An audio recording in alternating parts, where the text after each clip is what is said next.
Terry, who is a theist from Canada and whose call is about prophecy being a proof of God. Terry, how are you?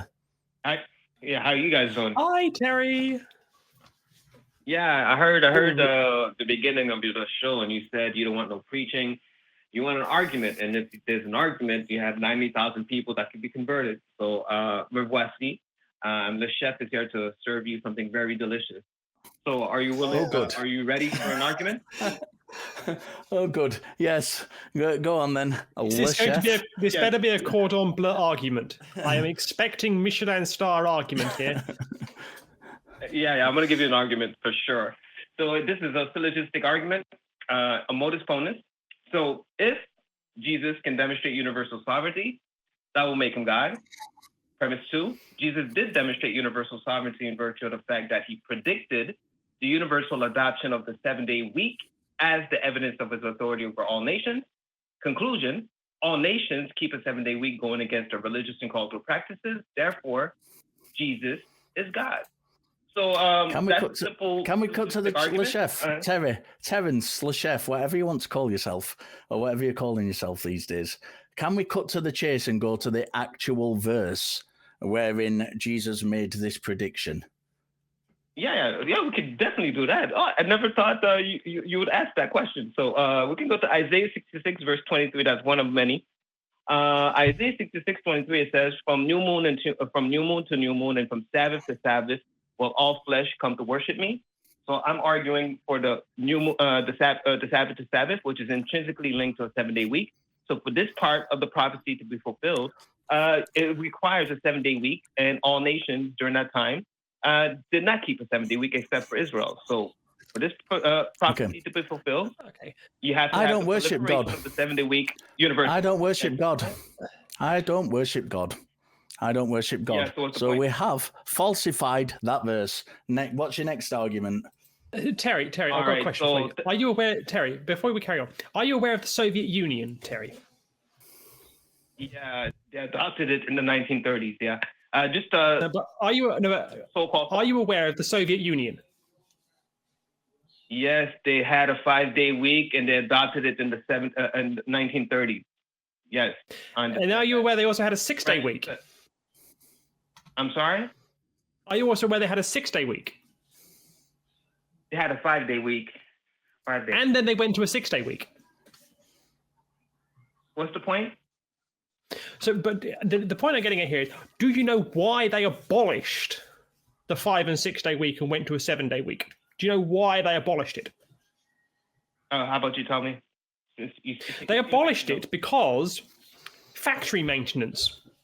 It was convenient to have 1 day set aside a week to do factory maintenance, as opposed to having rolling 5- and 6-day weeks where people got different days off.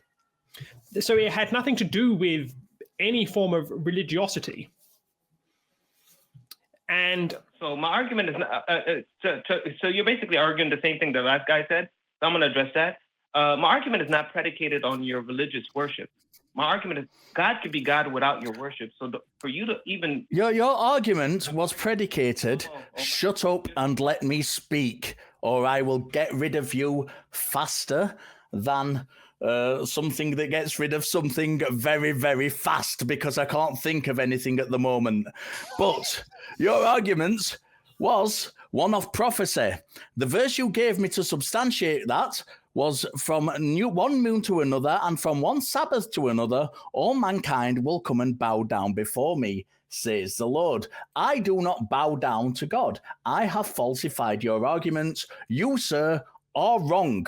Have you got another argument?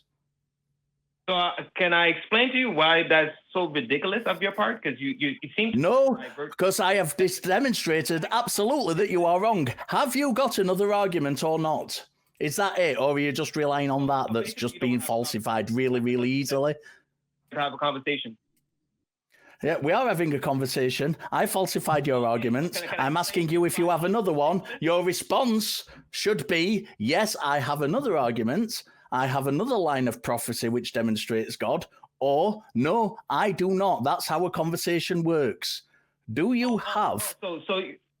Okay, so basically what you're saying is I should accept your ridiculous objection. It's not a ridiculous objection. You gave me the verse, sir. You could have chose any verse in the entire Bible. Why are you saying that's referring to worship? Why are you saying it's referring to worship? Because you also brought up universal sovereignty, and to bring up universal sovereignty implies a level of universality, and to have universality would require Richard to do exactly what the verse says, and without Richard doing exactly what the verse says, there's no universality because Richard isn't following that verse, so therefore there's no universality in following that. So that is the base reason as to why that is a complete load of horse manure, as you brought up universality in the first place, and for it to be accurate, you would have to have universality, so Richard would have to bow down before God. Oh, yeah, universality in virtue of you adopting a 7-day week. My argument is on your practice of keeping a 7-day week, not your worship. Are you ridiculous? That's what you brought up. You brought it up, sir. You brought it up. Did I ever... Your argumentation was that there is bowing down and worship before God. You brought up a universal truth for the evidence and the verse requirement for that to be true. You have to have universal compliance with whatever evidence you have. Richard does not universally comply with it. Therefore, you do not have universal compliance. I do not universally comply with it. You do not get universal compliance. Just one thing says you have universal 7-day weeks does not mean that what you brought as your evidence has any meaning whatsoever, because the fallacy and the logical loophole that I'm sailing the America's Cup through right now is being demonstrated as being wider than my ego. Which is huge, let me tell you. Are you okay? You need a tranquilizer or something? Can you not panic too much? Terry, I've muted you. Just for the moment, I'll get you back on in a second. I'm just going to talk without you having the ability to talk about the verse you presented, which says, I'm using the New International Version, by the way, from one new moon to another, and from one Sabbath to another, which is the 7-day week you're referring to. Now, this is a prophecy part, not the 7-day week part. This is a prophecy part. All mankind will come and bow down before me, says the Lord. That has been falsified. You have been shown to be wrong. Would you like to respond to that particular point and nothing else? You are unmuted. Yeah, so I could address how ridiculous your claim was. First of all, it starts off, it shall be.